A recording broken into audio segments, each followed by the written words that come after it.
I've been playing A Link Between Worlds since its release, and it has yet to bore me.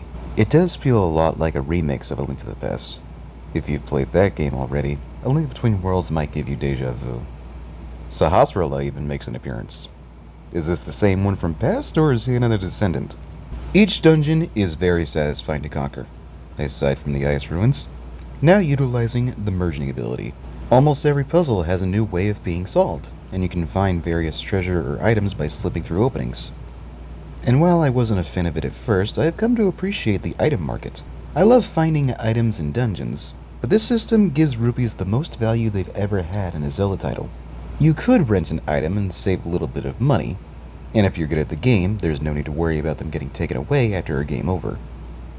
But you'll want to own them so you can get those upgrades, which makes for a nice side quest, where you have to find these octopus babies and bring them back to their mother.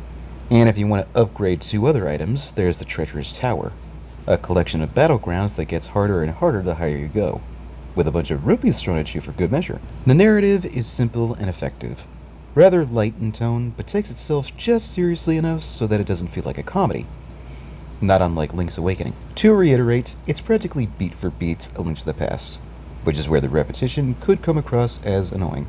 But then you get the Master Sword, storm the castle, fight Discount Ghirahim, and the story does do its own thing, to a degree. The structure is the same, but it's the little changes, and even some moderate ones, that make a difference. For one, I appreciate that each dungeon in Lorule has its own unique theme, not just a reorchestrated version of the original. But at the end of the day, I find most Zelda games entertaining in their own fashion. So, was the title clickbait? Of course not. It's a question, not a statement.